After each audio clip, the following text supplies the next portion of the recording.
We met at Target. Yep. So with rumors of the Chevy Camaro possibly coming back in the very near future, I wanted to ask myself, what is the greatest Camaro ever made? And there's a ton of contenders here when it comes to historical importance, which could be something like the 68, 69 Camaro, because it's what kind of started it all when it comes to the Mustang Camaro rivalry. But then you get into the 90s, which you have something like the Catfish Camaro, which was an amazing platform for budget drag racing. But then you realize you really have to start splitting hairs here. But there was one Camaro that had always gotten away from me when it came to driving it, and it was the 2015 Z28. Now, if you don't remember this car, it was Chevy's response to Ford's Mustang Boss 302 at the time, which also with its Roadrunner engine, which was a variation of the Coyote engine, was a fantastic car.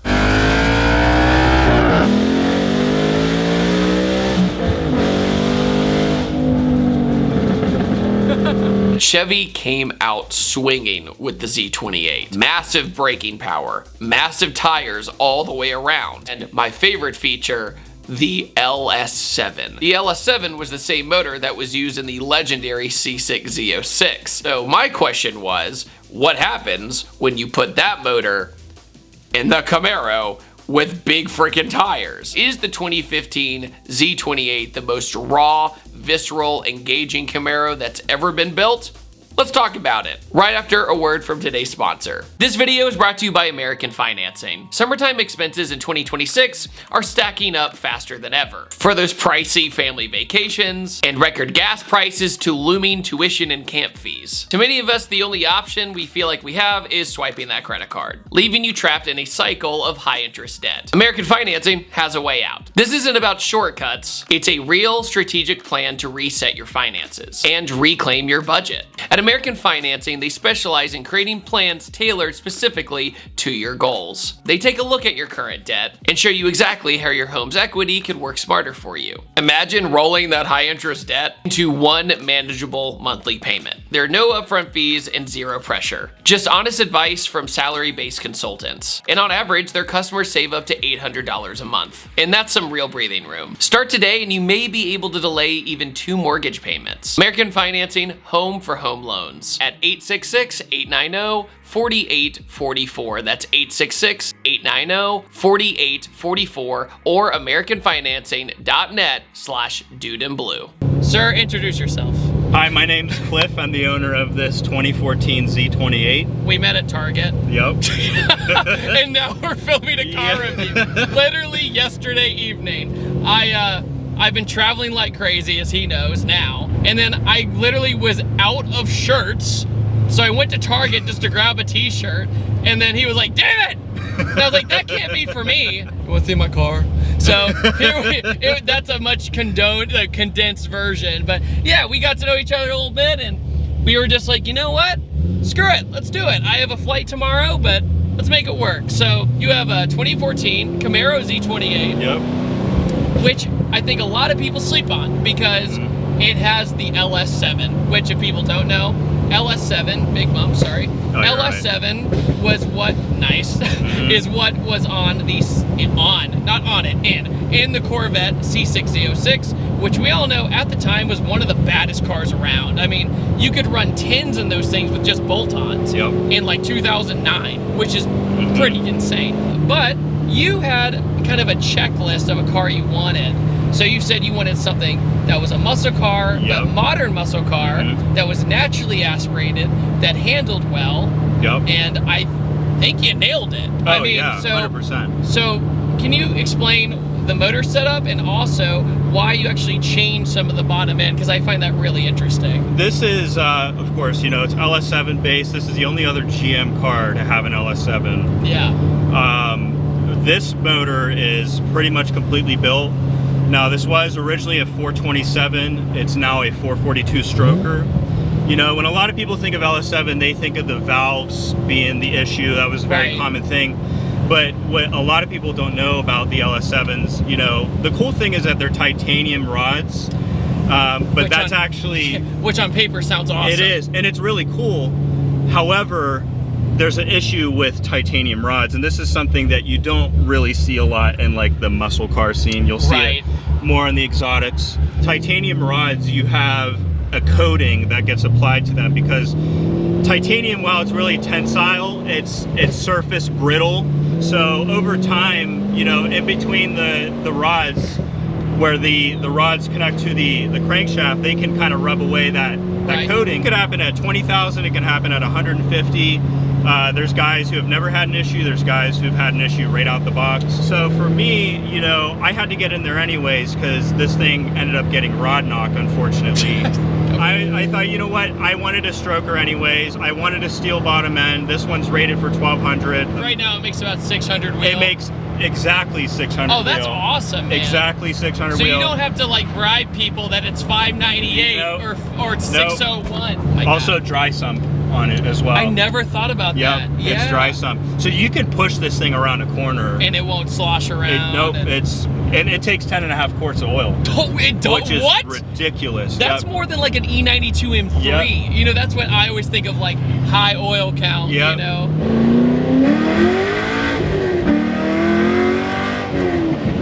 Okay.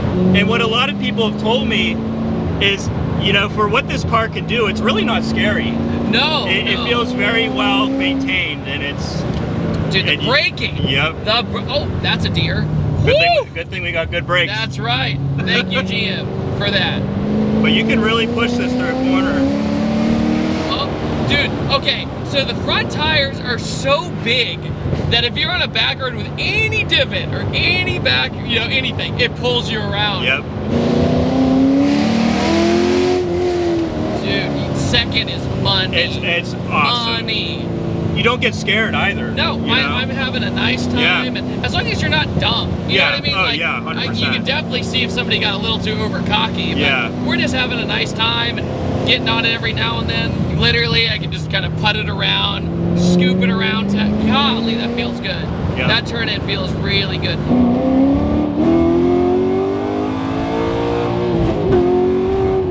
There we go. So, as we demonstrated, traction control works. Yeah. So I basically, what I did, I let it spin a little bit to feel it out, and then went right back into it. Car caught it, and we went, dude. And the red line is so much higher than you think it's gonna be. Yeah, and you just like, the brakes on this thing, I mean, it's just... Whoop.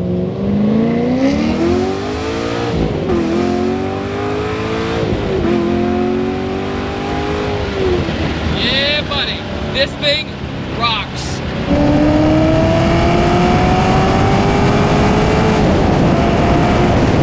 The track manual for this car. So this is also one of the first GM. It's either the first or one of the first to have what's called PTM, which is Performance Traction Management. Okay. And it tells you in the manual to, when you're going into a corner, you can actually floor it as hard as you can go. And it'll kind of catch you. And it manages that. And along with the torsion diff, because a torsion gives you a true power split. Depending on how much, you know, grip you have on what side. Kind of reminds me of like a torque vectoring system. Absolutely. Yeah, absolutely. Woo, there it is. Yeah, it caught us for a second. Well, that's the other thing too, is in the PTM, if you go over a jump, it detects that you're in the air. It pulled it, yeah. This thing is impressive. It's very impressive. I see why everyone raved about this thing when it came out, because, you know, the 5th gen Camaro was like, okay, it's a Camaro, blah, blah. I can definitely see how people, like, on paper were like, but why are you freaking out about it, right? But no, it just, it feels so balanced, dude. Oh, yeah. So, the tire size. Let's talk about the tire size. Okay, so this has 325 3019s on all 4 corners, which, you know, it's funny. I didn't tell you this, by the way, but when I just got the front tires redone on this. Yeah. And when I was at Firestone, which people are going to me for saying that. Whatever. But I took the wheels off and I just took it. Oh, yeah. And it's free. I'm a Firestone member, so whatever. Oh, okay. Guy comes up to me, he goes, I assume these are for the rears, right? Because we had them lined up. I was like, well, actually, they're for the fronts, but, you know. I think during this era, other than like Porsche, I think GM had the best brakes of the business. For the most 100%. part. Big calipers. 100%. Everything from the CTSV all the way down to this. Also your color. I like the burnt kind of style orange. It looks really good. You got the carbon wing, which you said the carbon wing's actually pretty special. So the previous owner was a master tech for GM, and he knew Al Oppenheimer personally.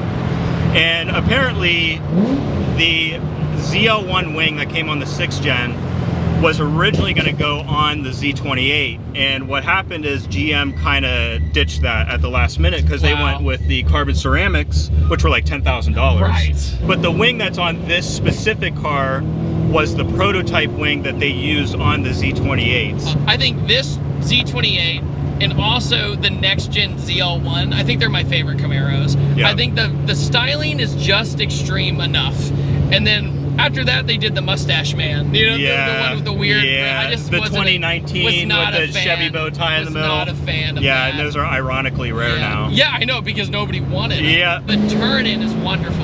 Yep. Like, this is not one of those things where you're like, okay, I'm in a muscle car, I need to be worried. Like, I'm not worried at all in this thing. You can really push this thing. Yeah. Well, especially if the tire for it, right? Oh, it's unbelievable. And you can go, like, what this thing can do around a corner, it defies what you would think of as a 5th gen. Right, honestly, it really does. Well, I think a lot of people always said this was the greatest 5th gen they built, like even more than the ZR1, or ZL1, excuse me. The 5th gen ZL1 made 580 crank. Right. This made 505, yet this was faster around the Nürburgring. Right. In fact, this was the 7th fastest car on the track the year that it came out. Crazy. Faster than a Lexus LFA, which is That's so stupid. funny. Stupid. A couple cool things. So this car was the first ever GM car to have electronic steering. Okay. First GM car and third in the world to have what's called DSSV suspension. This is the only Camaro ever to have a true Torsen differential. Okay. And it's the only one, to my knowledge, out of the 5th gens that has an aluminum housing differential. And especially with how this motor specifically is spec'd. Right. The cam in this motor is spec'd so it makes peak power at 7250 RPM. It's so funny because usually when I get in the Camaro, the first thing I say is, oh, visibility, oh, whatever, oh, whatever. They nailed the steering wheel on this one. It's way better than the original one. Yep. I hated I called it the Lego hand. Yep. Like you had to literally hated it. Yep. Stainless steel, long tubes, X-pipe. It has performance caps on it and then stock mufflers. The stock mufflers is making it tolerable, you know what I mean? It's not ridiculous. Just enough. It's just enough. Just enough. Because actually it's funny, my neighbor has a 6th gen ZL1 and it is straight pipe. It's just too much. It's too much. Like, and then you get what I call the subwoofer drone. Yep. You know, and you just that bassiness in your ear. Yep.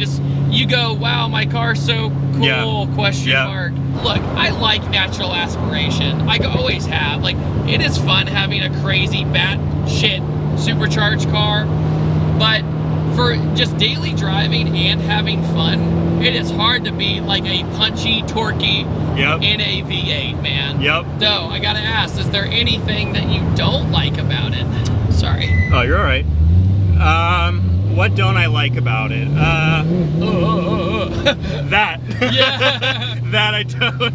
It's a good and a bad thing. I mean, here's the philosophy with it, I guess. If a car doesn't beat the shit out of you, in my opinion, it's not fun enough. I like that it's a little bit unforgiving. It kind of beats you up a little bit. Not a great car to do long distance in. I mean, you can do it, and I have done it. I wouldn't do it all the time. You know, it's one of those things where it's a car where I don't want to drive it all the time, but when I want to drive it, I mean, I love driving it, you know. It has a purpose, I bought it for a reason. Yeah. And that's it, you know. It's not gonna break records, it's not gonna be, you know, like everyone's running 1,000+ horsepower. No, like that gets old after a while. It does. It's kind of a hidden gem. It's one of those things where if you know, you know. Yeah. A lot of guys, they don't really know what this car actually is. They think that it's a Z01. I get that a lot. People I can see that. People are like, oh, nice Z01. I'll be like, they see the big red Z. Yeah. Right? And they go, oh, I know what that is. Yep. And a lot of people, again, they don't really know what goes into this car and what it actually can do, what the development that went into it. And so I kind of like that. It's a little bit of a sleeper in a sense. I mean, obviously it's very bright, it's loud, you know that it's fast, but if you don't really know what it is, to a lot of guys, it's just another Camaro. Well, on that note, thanks so much, man. I know it was so last minute. Absolutely. Yeah, I've had we had some rain, but we're gonna get out of it. We'll find some fun, but other than that, thank you so much once again, man. Last minute Target review. Yep. And on that note, sometimes when I'm not flying all over the world, I upload on Tuesdays, Thursdays, and Sundays. I'll see you guys next time. Take it easy. We're gonna get out of this rain. Okay, bye.